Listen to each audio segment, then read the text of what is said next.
Welcome to save and invest idea YouTube channel. এখানে personal financial management এবং share market related video নিয়ে আমি আসি। প্রতিটি ভিডিওই কিন্তু কমপ্লিটলি এডুকেশনাল পারপাসে বানানো। এই চ্যানেল থেকে কোনো কোর্স অফার করা হয় না। আমি কোনো স্টক রেকমেন্ডেশন করি না, হোয়াটসঅ্যাপ বা টেলিগ্রাম গ্রুপ, ট্রেডিং অ্যাপ বা ইন্ডিকেটর, মোবাইল নাম্বার বা মেসেজ প্রোভাইড করি না। আমার ভিডিওতে আলোচনা করা স্টকে কেউ ইনভেস্ট করে লাভ বা লোকসান করলে save and invest idea YouTube channel কোনোভাবেই তার দায়বদ্ধতা নেবে না। শেয়ার মার্কেটে ইনভেস্ট করলে মার্কেট রিস্ক নিতেই হবে। কাজেই নিজস্ব ফাইন্যান্সিয়াল অ্যাডভাইসারের সঙ্গে আলোচনা করবার পর ট্রেডিং বা ইনভেস্ট করার জন্য রিকোয়েস্ট করা হচ্ছে।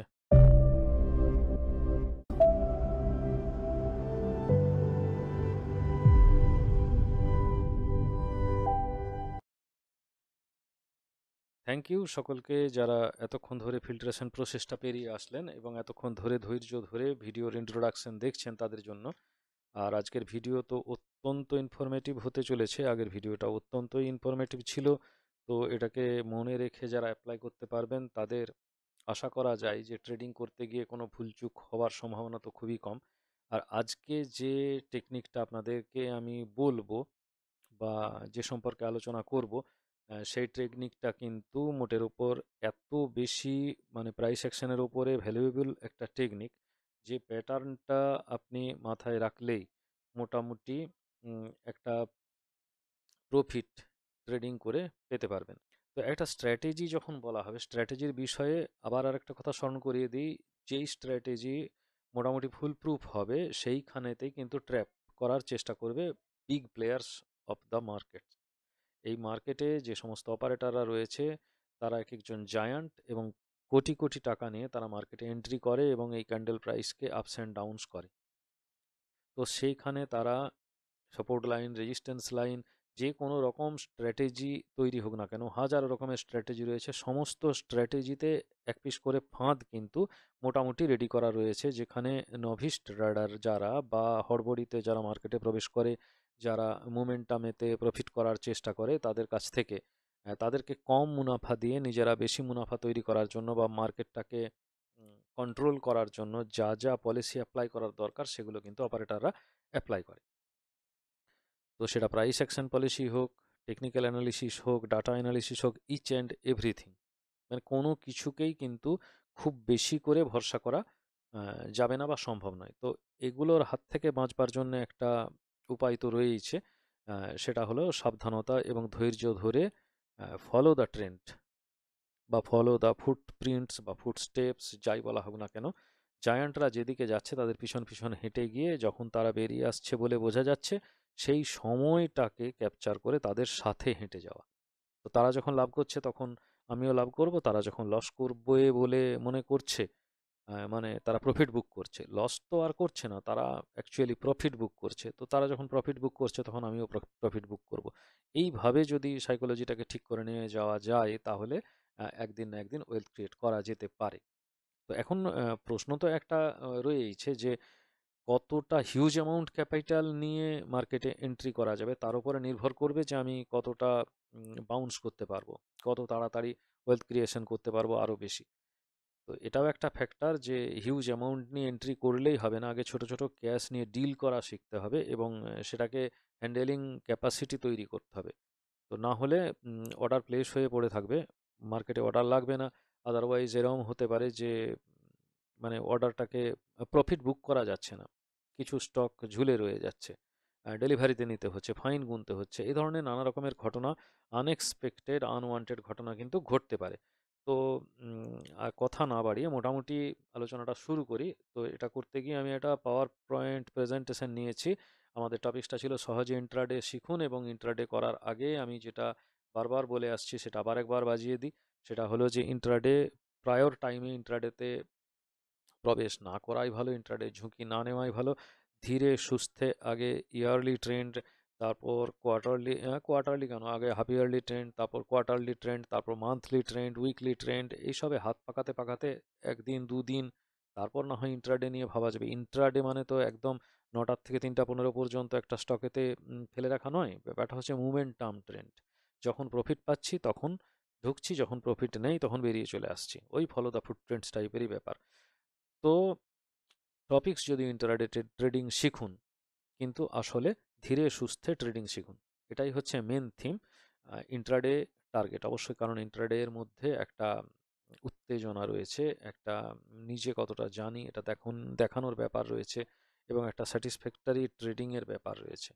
তো যেখানেই উত্তেজনা সেখানেই কিন্তু ক্রাইসিস, এবং সেখানেই ট্র্যাপ, আর সেখান থেকেই মানি বেরিয়ে যায়, আবার সেখানেই টাকা আসে।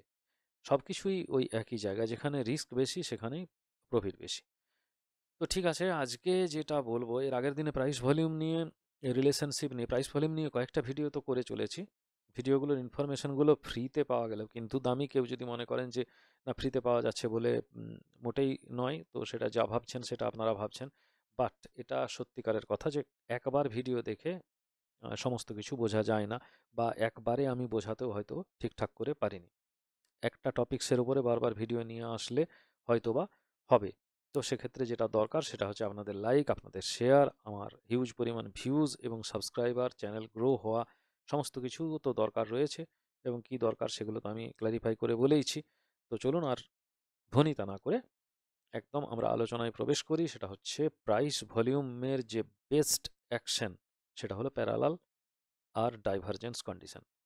তো যদি আমরা কোনো চার্টে প্যারালাল আর ডাইভারজেন্স কন্ডিশন আছে কিনা প্রাইস আর ভলিউমের, মানে প্রাইস লেভেল এবং ভলিউম লেভেলের প্যারালাল কম্বিনেশন বা ডাইভারজেন্স কম্বিনেশন আছে কিনা, এটাকে যদি আমরা চার্ট দেখে আইডেন্টিফাই করে নিতে পারি, তাহলে আমাদের কাছে কোনো সমস্যাই নয় ট্রেড ধরা।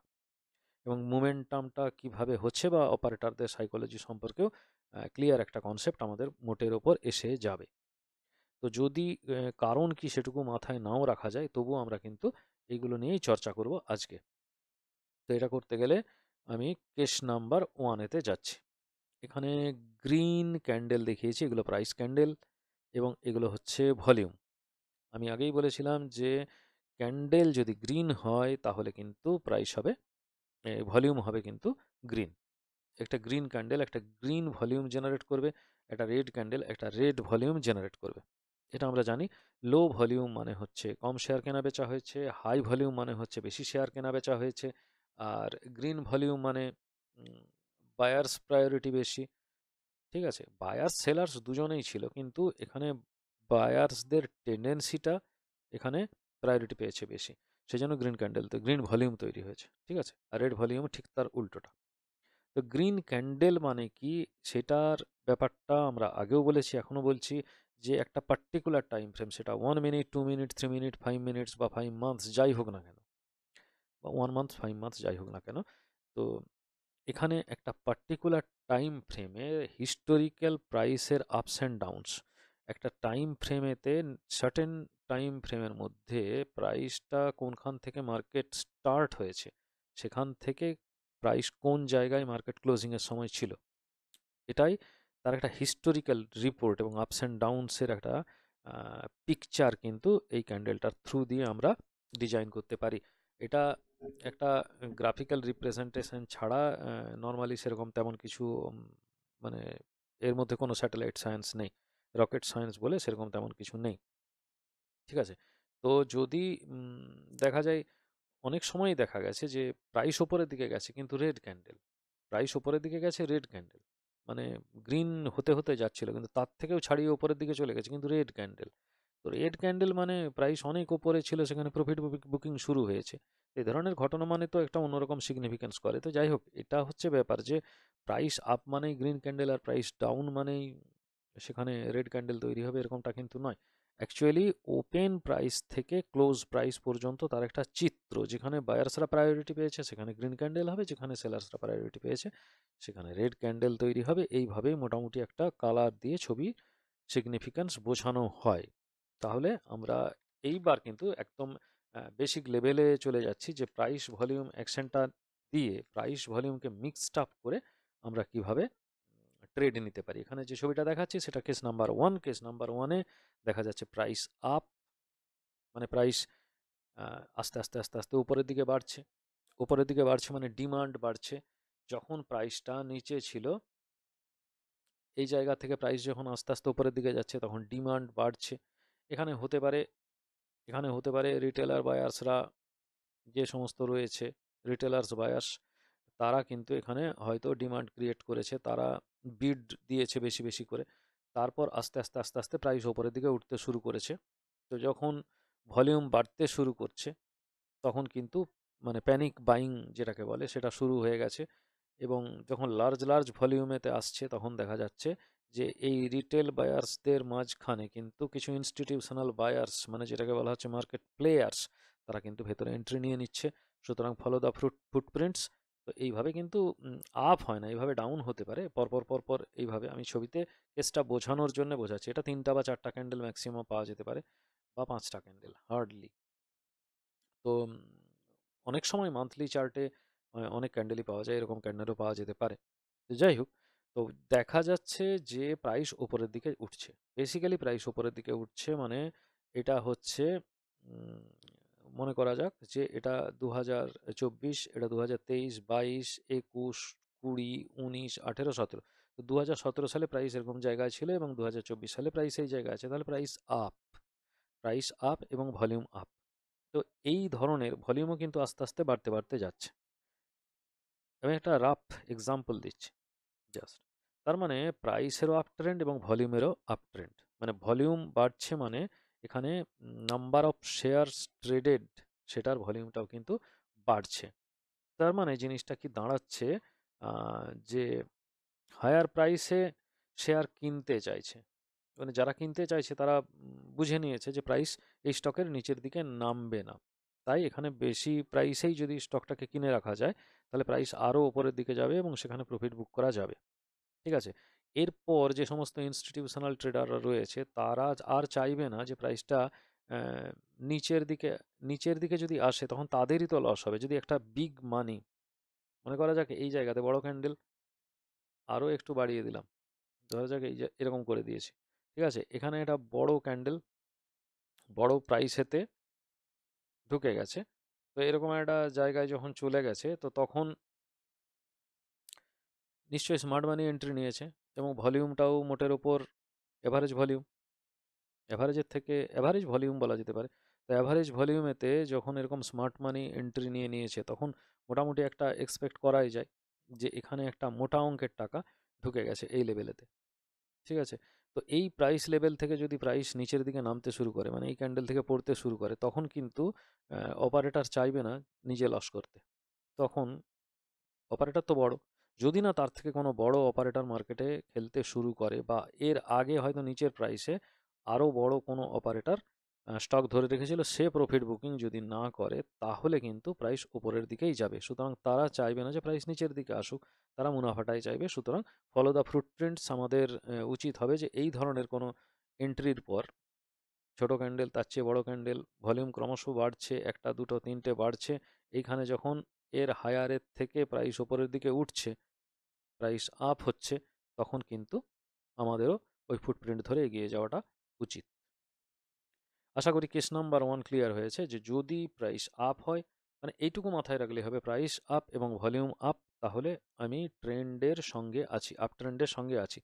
সুতরাং 3টে ক্যান্ডেল ওয়েট করার পর 4 নম্বর ক্যান্ডেলেতে যখন যাবে তখন আগের ক্যান্ডেলের ক্লোজিং যখন ক্রস করে যাবে তখন লং করা যেতে পারে। তখন মানে স্টপ লস রেখে মোটামুটি ট্রেডটা করা যেতে পারে।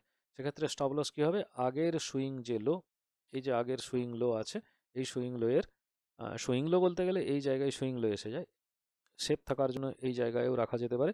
কিন্তু আগের ক্যান্ডেলের নিচে, যেহেতু এটা লং টাইমের চার্টের কথা বলছি, এটা 1 বছরের চার্টের কথা বলছি, বা এটা যদি 1 মাসের চার্টও হয় তাহলে এই রকম জায়গায় এর থেকে 2-3 পয়েন্ট বা 2%, 1.5% নিচে এখানে স্টপ লস দিয়ে ট্রেড করা যেতে পারে। কেস নাম্বার 2তে যাচ্ছি, আর ডিটেলসে বলছি না।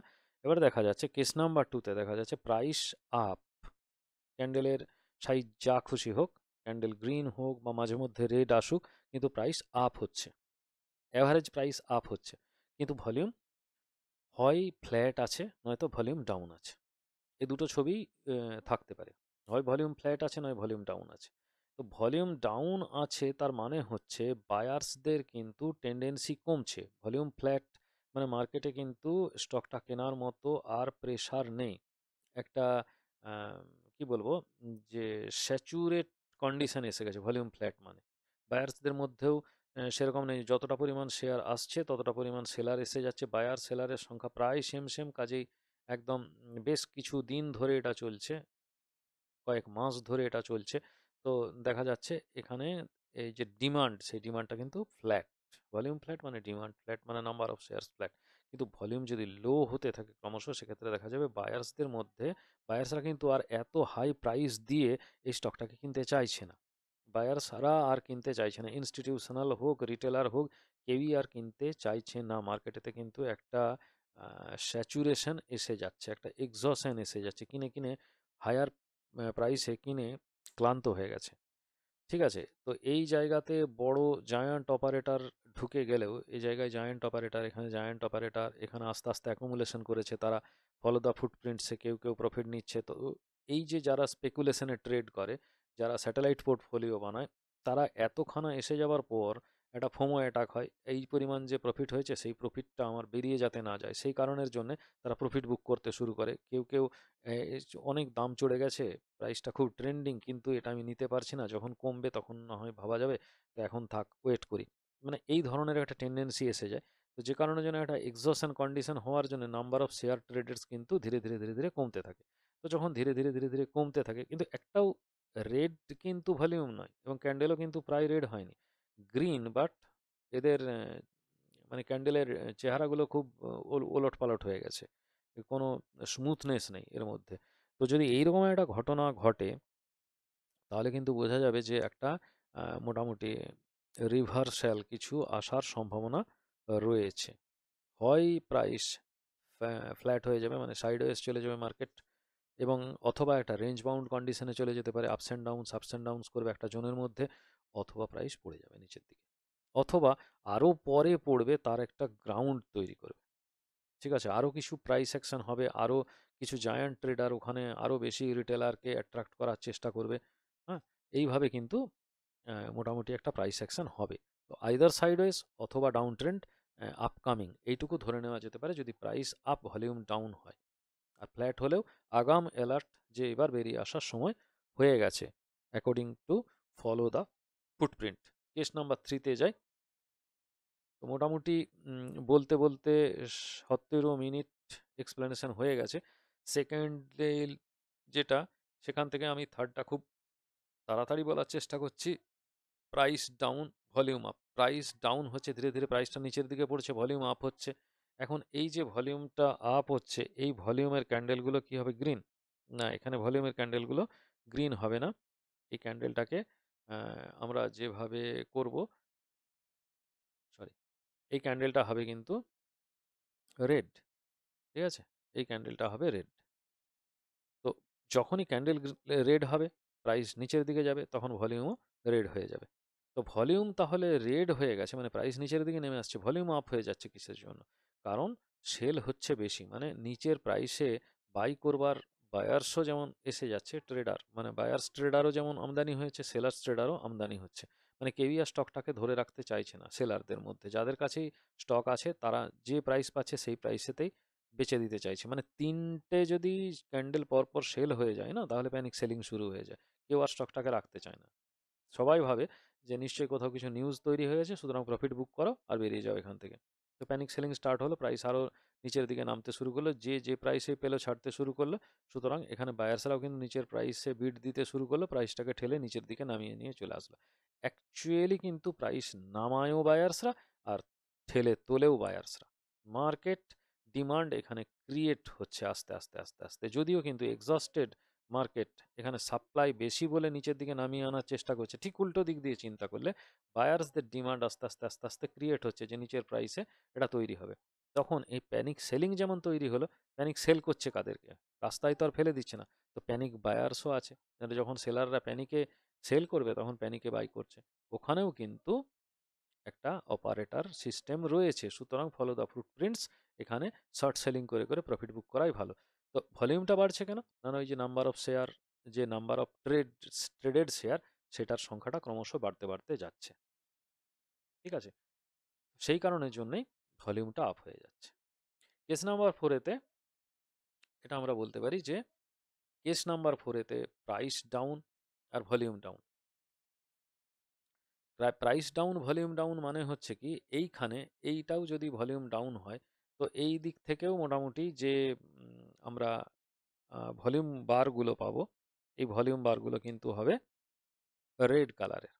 ভলিউম বার রেড কালারের হবে, শেপও রেড কালারের হবে, কারণ প্রাইসটা ডাউন হচ্ছে। কিন্তু যেহেতু একটা প্যারালাল ফরম্যাট ডিজাইন করে দিয়েছে এখানে, যেহেতু একটা প্যারালাল ফরম্যাট ডিজাইন করে দিয়েছে এইখানে, তো প্যারালাল ফরম্যাট প্রাইসও ডাউন, ভলিউমও ডাউন। প্যারালালি যে হবে এরকম কিছু মানে নেই, জাস্ট আমি প্যারালাল করে এঁকেছি মাত্র। প্রাইস ডাউন ভলিউম ডাউন মানে হচ্ছে বিক্রি করার টেন্ডেন্সি কিন্তু আস্তে আস্তে কমছে। প্রাইস যেটা নেমে এসেছে সেই দামেতে সেলার আর কিন্তু ছাড়তে চাইছে না। তাদের মনে হচ্ছে এই রকম কোনো একটা প্রাইস লেভেলেতে গিয়ে, এরকম কোনো একটা প্রাইস লেভেলেতে গিয়ে একটা হাই সাপোর্ট এরিয়া রয়েছে, হিস্টোরিক্যাল সাপোর্ট রয়েছে। তো এখান থেকে প্রাইস বাউন্স ব্যাক করতে পারে। এখানে একটু চেষ্টা করে দেখা যেতে পারে যে মার্কেট সেন্টিমেন্ট আবার তৈরি করা যায় কি না। কারণ এই জায়গায় তো যে বায়ার্সগুলো অ্যাকুমুলেট করেছে, তো তারা যদি প্রাইস ওপরের দিকে একটু যায় তাহলে তারা প্রফিট বুক করবার সুযোগ পাবে। তো এই চান্সটাকে তারা নেবে। তো এটা যদি হয়, তো সেলাররা কিন্তু এর থেকে প্রাইস আর নিচের দিকে নামাতে চাইছে না। তখন কিন্তু নাম্বার অফ ট্রেডেড শেয়ার ধীরে ধীরে ধীরে ধীরে কমবে, এবং হয় আগামী দিনে এখানে মার্কেট সাইডওয়েজ হয়ে যাবে, অথবা কিন্তু একটা ট্রেন্ড রিভার্সাল ঘটার সম্ভাবনা রয়েছে। তো আগের ভিডিওতে ঠিক কখন রিভার্সাল হচ্ছে, সেটা কখন আমরা সঠিকভাবে বুঝতে পারছি সেই সম্পর্কে ডিটেলস আলোচনা করেছি। আজকে শুধুমাত্র বললাম যে মার্কেট কখন সাইডওয়েজ হবে, কখন মার্কেট আপ হবে বা ডাউন হবে, সেই সম্পর্কে একটা আগাম সিগন্যাল, এবং অপারেটরদের ফুটপ্রিন্ট ধরে আমরা কিভাবে মার্কেটে এন্ট্রি নিতে পারি according to price volume ups and downs basis, সেটা আশা করি ক্লিয়ার হয়েছে। তাহলে বন্ধুরা, এতক্ষণের আলোচনা শুনে যদি আলোচনা ভালো লেগে থাকে তাহলে অবশ্যই লাইক করতে হবে, শেয়ার করতে হবে, বেশি বেশি করে লাইক করতে হবে, বেশি বেশি করে শেয়ার করতে হবে। বেশি লাইক বেশি শেয়ার মানে বেশি ভিউ, আর বেশি ভিউজ মানেই হচ্ছে আমার চ্যানেলের গ্রোথ। চ্যানেলের গ্রোথ যদি বাড়ে তাহলে কিন্তু সাবস্ক্রিপশানও বাড়বে আশা করছি। তো চ্যানেলের গ্রোথ বাড়লে আমারও যেমন লাভ, আপনাদেরও লাভ, কারণ আমার চ্যানেল যখন যত বাড়বে তত আমার উৎসাহ বাড়বে। উৎসাহ বাড়লে আমি আরও ভালো টপিকস, আরও ভালো ডিটেলসে, আরও ভালো করে উপস্থাপনা নিয়ে আপনাদের কাছে আসতে পারবো। আরও বেশি টেকনিক্যালি ইকুইপমেন্টস, যন্ত্রপাতি সমস্ত কিছু দিয়ে ডিজাইন করে আরও নানা রকমভাবে দেখিয়ে ইলাবোরেটলি বলার, বোঝানোর সুযোগ পাবো, বা মানে শেখানোর সুযোগ পাবো। তো সেই কারণের জন্য বেশি বেশি করে সাবস্ক্রাইব করতে হবে, লাইক করতে হবে, কারণ আমার উৎসাহ পাওয়াটা খুবই জরুরি। আর সাবস্ক্রিপশান তো ফ্রি। তো আগামী দিনে এইরকমই একটি টপিকস নিয়ে আলোচনা করব। সেই পর্যন্ত ব্যাক টেস্টিং করতে থাকুন। ধন্যবাদ।